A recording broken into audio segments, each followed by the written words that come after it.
the August 22nd, 2019 meeting of the Moab Planning Commission at 6 p.m. First item on the agenda is citizens to be heard. This is for items not on the agenda. If you would like to speak about anything else out there in the world, please fill out a public comment sheet and we can hear you now. Is there anybody out there who would like to speak on things not on the agenda? Okay, moving on. We have the approval of minutes from July 25th and August 8th. Am I looking at the right thing?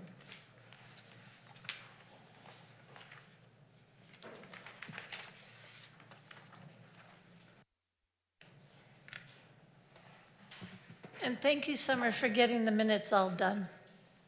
Very cousin too. We're gonna get there. Where am I? I'm right here.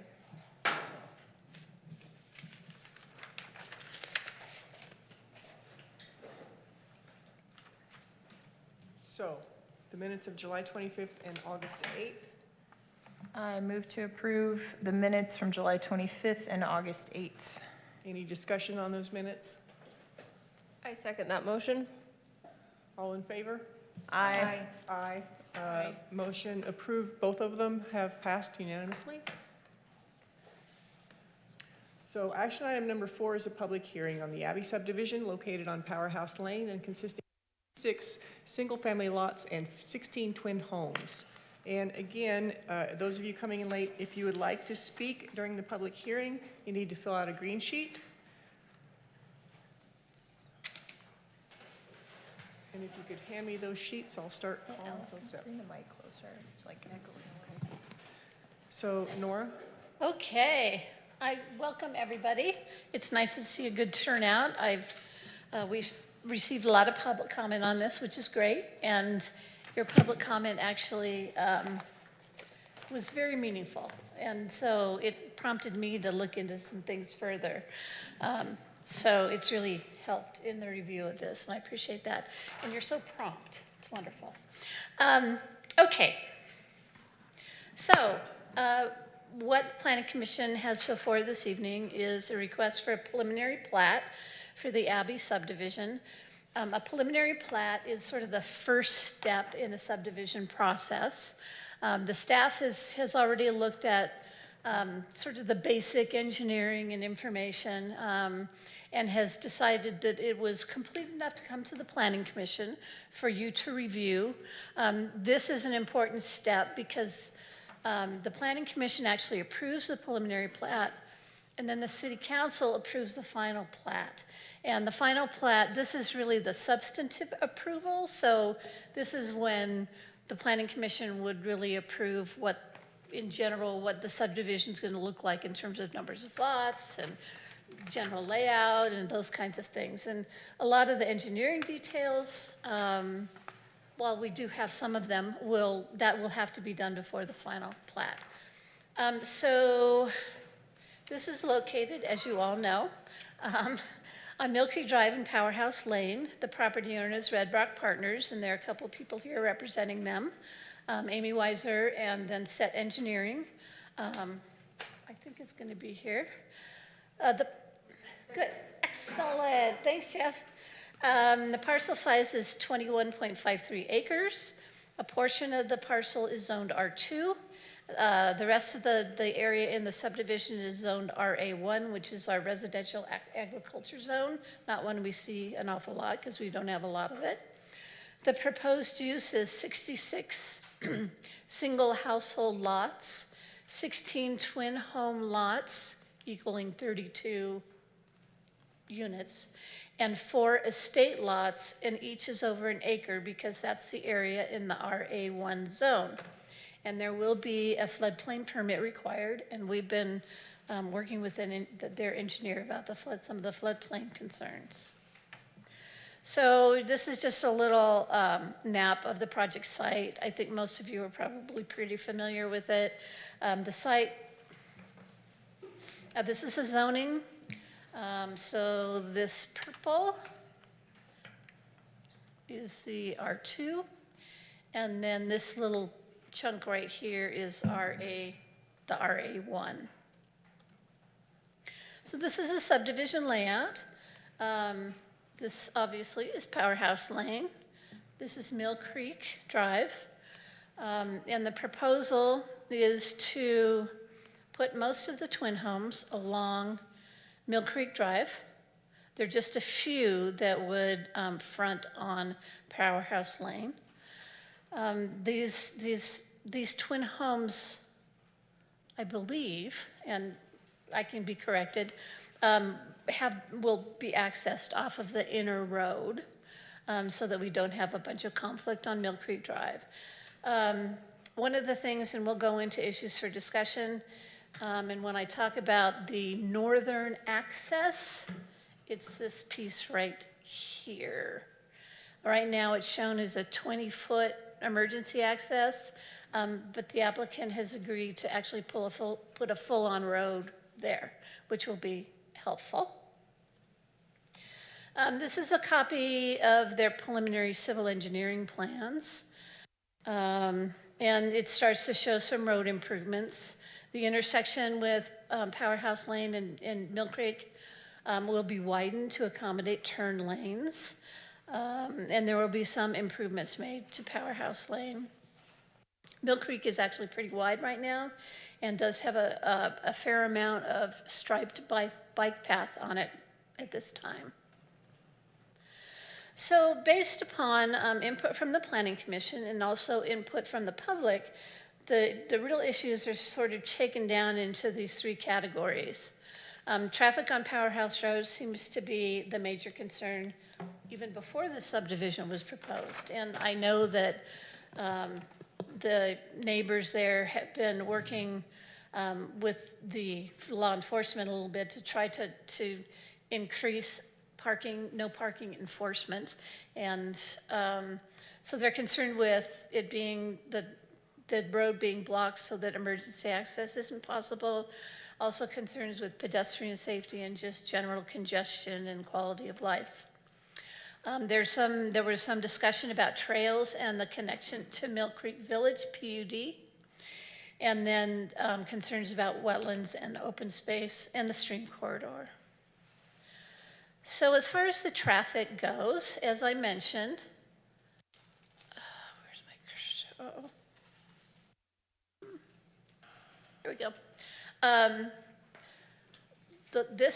This northern access point, you probably can't see my cursor, and I apologize for that, but yay, don't you have a pointer? I need to get a pointer. I do have a pointer. So this road will be improved to a full road standard. And I think that that's important because I think a lot of the people, certainly in this half of the subdivision, will turn there rather than go all the way down to Powerhouse Lane and then in again. I think it's the more direct route. Most people are coming from the north, this direction. Some come from the south, and there certainly will be traffic impact generated probably from the lower end. People may come in all the way, or they may not if they want to just avoid Powerhouse Lane. So as I mentioned, there will be road improvements to this intersection to accommodate turning movements. And I would encourage continuing to work with law enforcement to try to predict and enforce no parking regulations during those really peak weekends. There was a traffic study, let me go back. There was a traffic study that was done and updated that is in your packet. And the way that works is the applicant submits a traffic study, and they submitted one with the original application. Our engineering department made comments on that, and then the traffic study was revised. Once they submit that revised traffic study, it's up to our staff to review that to make sure that it is adequate. And that's generally the way it works. If we don't think it's right or adequate, we will ask for some additional information. What we do is have a public hearing, so we don't do a lot of back and forth. I'm going to give a presentation, and then we'll have an opportunity for people to speak from the public. And then the developer will have an opportunity to respond to your comments. And then the Planning Commission will talk about it in open session. So the second point is that we do have, is to talk about trails and trail connections. And I know there were a number of the property owners in the Mill Creek Village PUD that are concerned about this. So we do have general plan goals that address this, and this is a really important piece to Moab. We pride ourselves in the Mill Creek Parkway and in trying to be a safe place for people to walk and bike.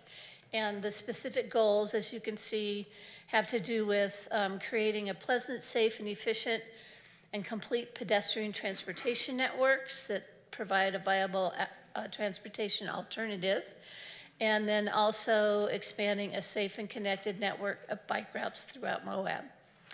So the developer is proposing a network of trails that are consistent with our sort of big picture planning about how things may connect. The thing about trails is that often they happen in pieces because when property owners come in and develop, then we can ask that they develop trails consistent with our trails plans and how they fit into that network. But sometimes, and sometimes we negotiate with private property owners to try to get those trails easements. So sometimes there are gaps for a while, but this trail is actually starting to kind of take shape a little bit. And let me show you what that looks like. So again, I know this is really hard for everybody to see, but there is a copy in the little packets that were out there. So this is Mill Creek Drive, and the pink denotes where there are existing bike lanes. There are also discussions happening about the bridge over Mill Creek and how to provide safe bicycle access over that.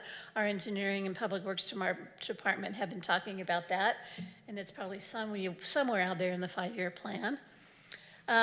So those exist. Then we have, this is the Mill Creek Village PUD, and when it was constructed, they were required to provide a little trail connection that went out to their property line. And at first I couldn't figure out where it went. But then I started looking a little deeper, and the application also actually includes a trail corridor that goes along the creek behind all of these lots. And again, they'll have to be sensitive to the creek and wetland issues. Then it comes back out on Mill Creek and connects eventually up to, this is the Mill Creek Parkway that goes through Rotary Park. And certainly as some of these lands develop, there may be a way to, again, get some traffic off of, get the bicycle path off of a road when possible. And then this path goes through the middle of the Abbey subdivision and then comes down and hooks into Mill Creek right across the street from another existing trail that's actually in the county, but it hooks into the Spanish Valley Trail system. So you can see the network really beginning to form. And this center area is also, there will be a path, and there will also be plantings and landscaping and storm drainage facilities. So there will be a series of depressions so that during storm drain events, we'll have some storage. And that's required of all subdivisions or all developments. So that's what's occurring there. And this is just a map of their preliminary engineering plans. And again, right here is the existing easement and trail. My pointer is going to point again. Up there, yay! And then as you continue on there, right, the applicant has agreed to provide a trail along the back of these lots. So that will be helpful, just so you can kind of see a little bit better. Is that the north end? This one is weird. North is here. North. This one's kind of on a, But when we think about driving down up Spanish Valley, yeah. north is there. No, I mean up there. Where is north? This, There we go. Thank you.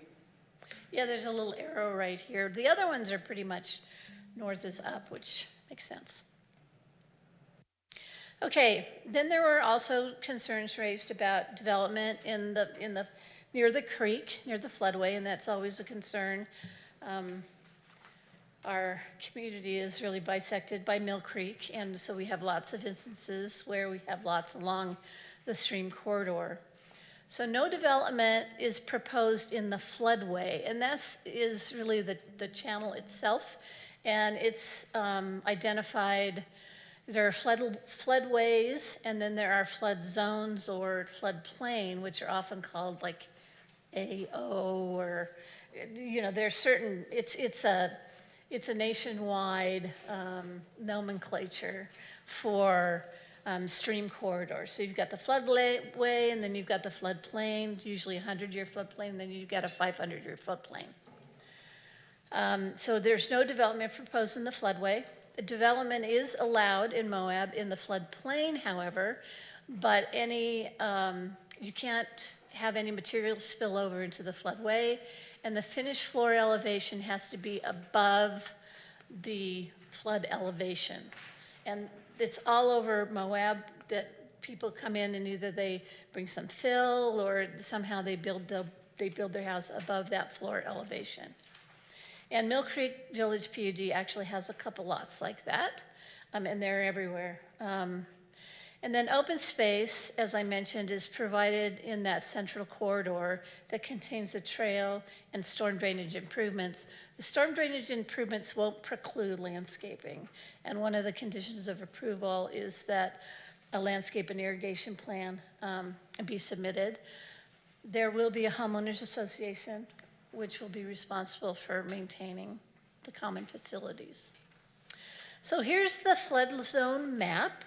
And the red area is the 100-year floodway. So that's the area to stay out of completely. Then this green area is the AE zone, which is a floodplain.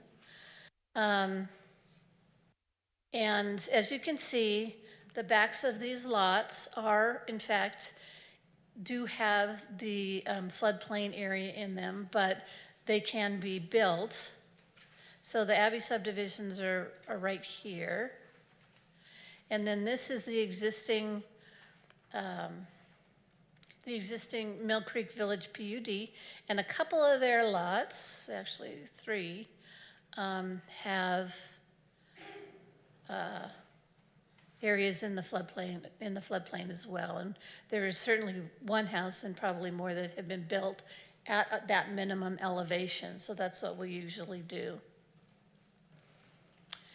This is another base map that might be a little bit more clear to see, but it does not have the Abbey subdivision included in it, but it shows Mill Creek in the flood zone, and this little development right here is the Mill Creek Village PUD. So that's just a summary of what's going on. And after the public comment, we'd be happy to provide additional information if necessary. So the motion, this is a possible motion. The Planning Commission can either move to approve with conditions, move to deny with very specific findings as to how this does not meet code, or they can continue or table the item if they are requesting additional information or they have some questions that they want to delve into a little bit deeper. If they choose to continue it or table it, we ask that the Planning Commission provides us some specific direction about the additional information that they need. There are some additional conditions of approval that we've added in the last week or so. One is the city engineer will review and approve all subdivision improvements, including street improvements and storm drainage. The final plat submittal will have to include a landscape and irrigation plans for review and approval. The final subdivision plat will have to include details and specifications for all trails and open space, including the creek trail. The 20-foot wide easement shown on the preliminary plat shall be modified to be a road intersection with Mill Creek Drive. Maximum building height and setbacks will be subject to the requirements of the underlying zones. There were some earlier versions that said 35 feet and had some incorrect setbacks, but the latest version of their plans show everything complying with the required setbacks. And maximum building height and setbacks. The final plat shall include language that construction can occur within the floodplain, but that a finished floor elevation, minimum finished floor elevation is required. And then the developer, as with most larger subdivisions, the developer will be required to execute a subdivision improvements agreement at the time of final plat. And that's basically an agreement between the city and the developer that they actually will provide all of the infrastructure that they need to. So that, let me go back to this a little bit. So this shows the Abbey subdivision. That's not a good one because it doesn't have north. There we go. So the Abbey subdivision is here. As I mentioned, the twin home lots are along Mill Creek Drive primarily. And then the estate lots are off of this cul-de-sac. And there are 4 of them, and they are more than an acre in size, and that's the minimum lot size requirement in that residential agriculture zone. The minimum lot requirement in the R2 zone is 5,000 square feet for a single family lot, and a twin home can be on lots as small as 6,000 square feet, 3,000 each. And that's why that's why it shows all these little lots that are split up, because those are intended to be twin homes. So originally the plat did show a couple lots that were under 5,000 square feet, but they will be required, and the applicant has agreed that the minimum will be 5,000 square feet. And the maximum, I don't have it in here. And then, yeah, that's what I'm going to do. Max and min. So the single household lots will range from 5,000 square feet to 9,000 square feet, with the average of being about 6,093 square feet. So that complies with our current code, complies with the zoning. All single-family parcels are over 5,000 square feet, and then the 2 household parcels are all over 6,000 square feet. And then you have the 4 estate lots, which are over an acre. So with that, I'll close my presentation unless the Planning Commission wants to ask some questions or wants me to provide additional Does the applicant information. have any other additional things to tell us before we open the public hearing? No? Okay. Any questions before we open the public hearing for Nora? Okay. I'm going to open the public hearing at 6:25 p.m. Is there anybody who would like to speak? Can I have the stack? If anybody did not fill out a green sheet to speak here, I'd like you to do that. Should we have Mr. Collar go Yeah. first? So, Mr. Collar, would you like to come up first? And I will say, generally, we allow about 3 minutes per person. That's why the egg timers are up here, to remind you of how much time you have. But since Jim is speaking for a number of you, we're going to let him ramble on. A little bit. Well, we'll try to keep it brief. Okay, Just thank you. say one thing now that we're starting the public hearing. We have received input from all of the folks that are listed up on the screen, and all of that written input has been forwarded on to the Planning Commission, so they have seen it. This is just kind of a summary of some of the comments: traffic and safety, trail connections, lack of open space, impact on stream corridor, and overall density. Okay.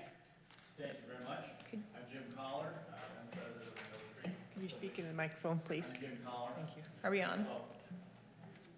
We don't sound on. I can speak loudly. We'll get Oh, you. we have to record We'll get you it, sorted though, out. So it's important.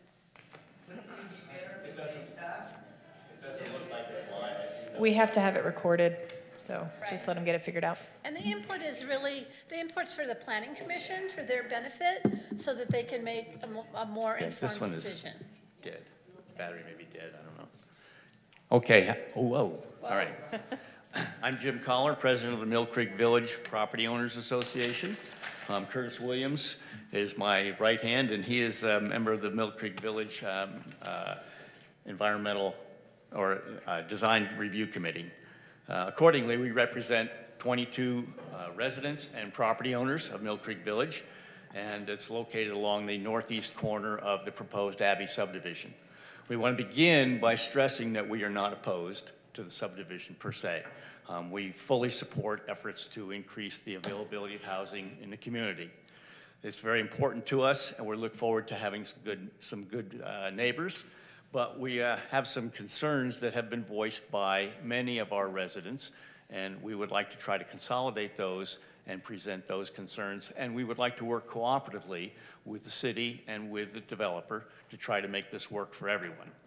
The first one, obviously, is, well, we'll talk about Powerhouse Lane traffic congestion. The traffic congestion on Powerhouse Lane is pretty well known by virtually everyone in the community, including a group known as the Mill Creek Canyon Collaborative.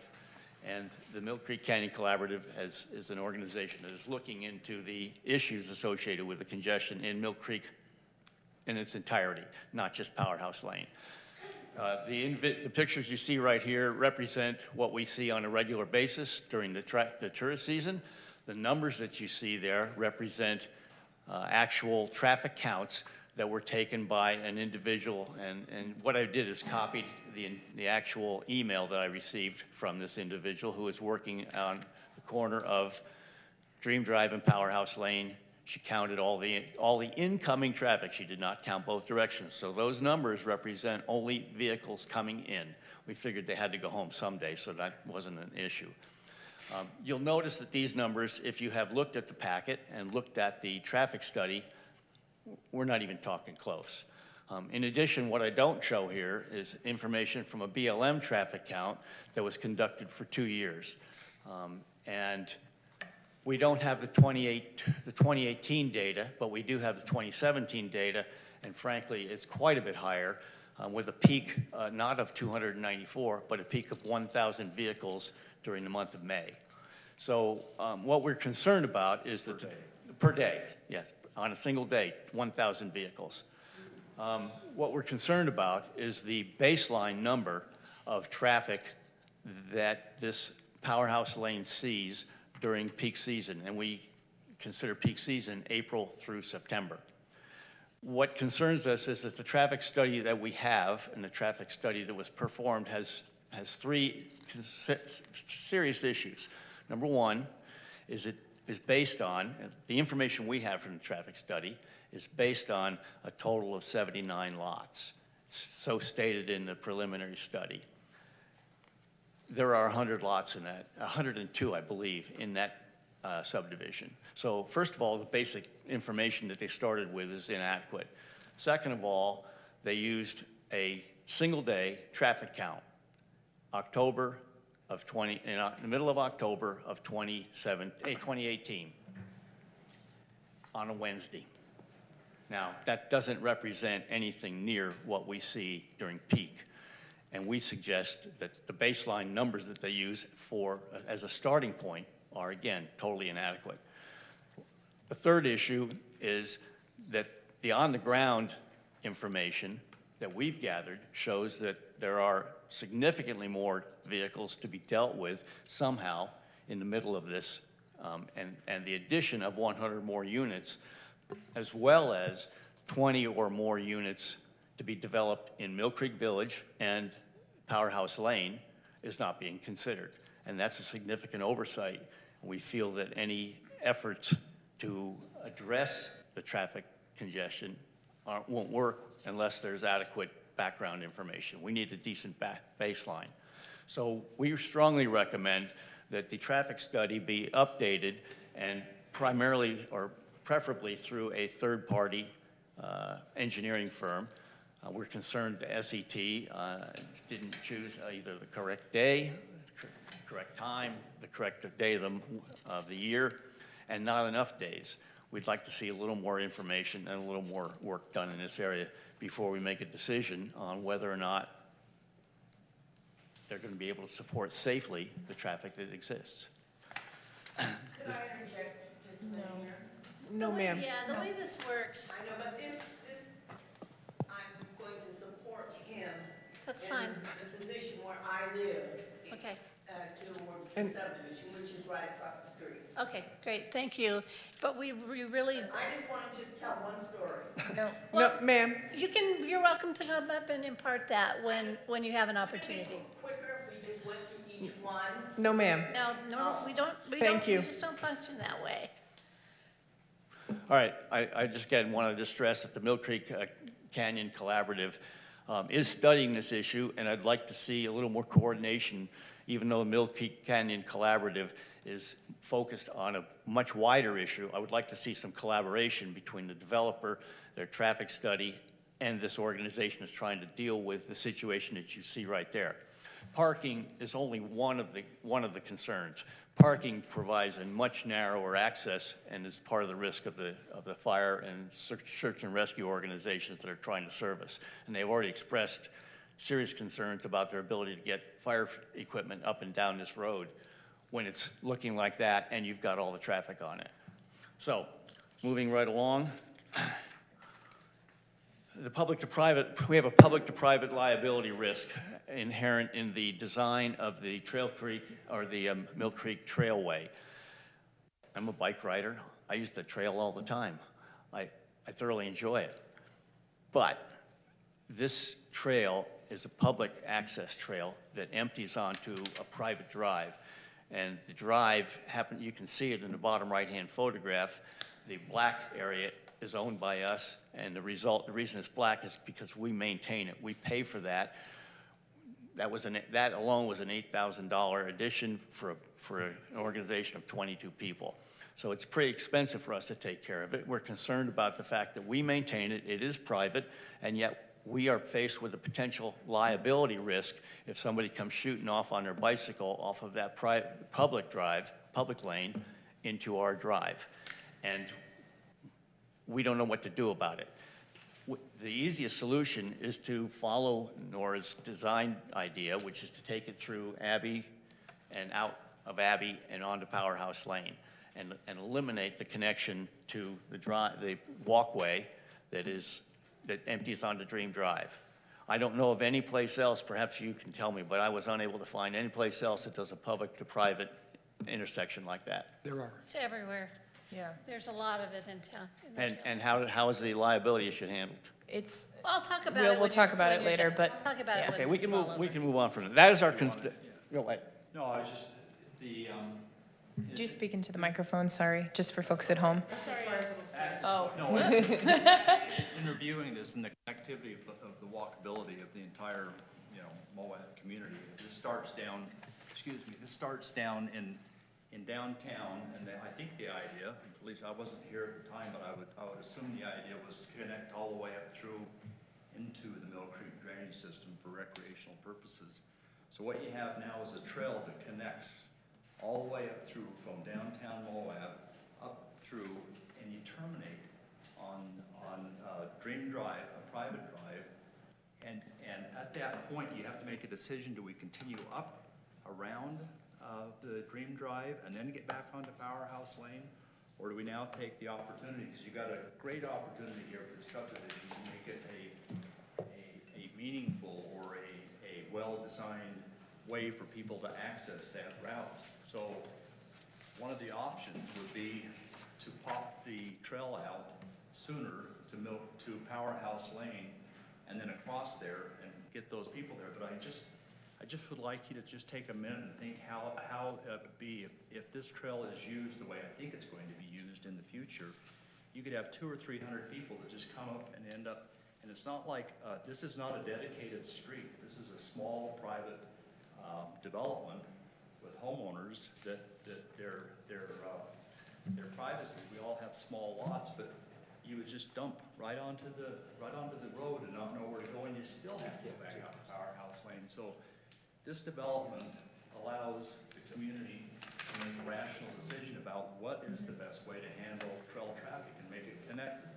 So if you were to come back in further and then exit, because if you come up to our little development there, you then have to go back on Powerhouse Lane. So it makes sense that you move that trail access back down to the west, maybe 100, maybe 200 feet, or the intersection, or maybe where the drainage and retention ponds are shown on the drawing. Anyway, I just wanted to interject there that this is, we're concerned about it. We don't know how to deal with it.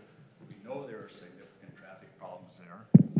And this is really a great opportunity for planning to make a rational, a realistic sort of access in and out of Mill Creek drainage system all the way into Moab. But to have all those people come up from town or wherever they start and wherever they finish, it does not make sense to finish right in, on a private drive in a residential neighborhood, and then try to figure out, well, where do we go from here? Do we go here or there? So anyway, I just wanted to interject that. Sorry, Jim. So our proposed solution is simply as I stated, which is to move the trail strictly across Abbey. It's already there. It's public land, and use the sidewalk and, as you say, eject it onto Powerhouse a few feet earlier than it is now, because right now it's simply, again, Christina Sloan, the county attorney, was the attorney who worked with us on Mill Creek subdivision, and she also recognized and told us, informed us that yes, we do face an increased liability issue that could potentially cause problems. So she wasn't representing the county. I just want to make sure No, she that was that's not. clear. She was our attorney, and we simply asked her, how does this impact us? And she gave us a one-paragraph statement. So we are concerned about it. Anyway, is there anything else that you want to raise up? I was thinking, if that was not amenable to the commission, We're willing to work with you. we would need some sort of an identification agreement between, the PUD and the city. Because right now, if something happens, if somebody is hit on a bicycle coming up through there, or a child is run over, because the visibility to turn on to Powerhouse Lane right now, the way we've built that little landscape wall, you have no visibility. So we could experience significant exposure to liability to suit. So some sort of an indemnification agreement between the city, but Okay. even saying that, it doesn't make sense to. Any other last topics for Anything else? anything else from you guys? Okay. Those are the two primary issues that we were concerned about. There are others that may be important. I certainly don't want to imply that this is all that the members have complained about. They are the two most significant issues that were raised. There are others as well. And we appreciate the opportunity and Nora has been wonderful to work with. She's really helped us a lot to get through this. So we appreciate that, and we'd be more than happy to work with the city and with Red Rock Partners to come up with solutions that we think will benefit the residents of Mill Creek Village as well as the residents of Abbey. Thank you. Thank you. Thank you. So yeah, just in closing, excuse me, the traffic situation, I think, as Jim said, we're not unrealistic. We've always known that area would be developed, and it's an ideal place to develop for residential. But to have a study based on the studies that SET has prepared on traffic does not represent what's going on up there, and unless you can address all that recreational traffic that accesses the village up there, it's just going to exacerbate. Okay. Thank you. Just one little point of clarification. You guys can sit down. In terms of the existing easement on the Mill Creek Village PUD, that's a matter for the city council to decide. The planning commission does not have that authority. And it was required as part of the Mill Creek PUD. And we have received an opinion from our legal counsel. There's actually Utah law, and that's why we can put trails anywhere. There's Utah law that basically says you travel at your own risk, and if it's publicly traveled, Utah's recreational use statute provides that property owners who allow recreational use of lands without charge, including access for hiking and biking, owe no duties and are therefore not liable for injuries that may result from persons entering the land. Just a point of clarification, and I'll wait on the other stuff. Okay. First up, James. And those of you who have been at my public hearings before know if you come up when you're ready to speak, flip over one of those egg timers, and that's the time that you have. Thank you. If you could please state your name. James Schreck. It sounds just like the movie.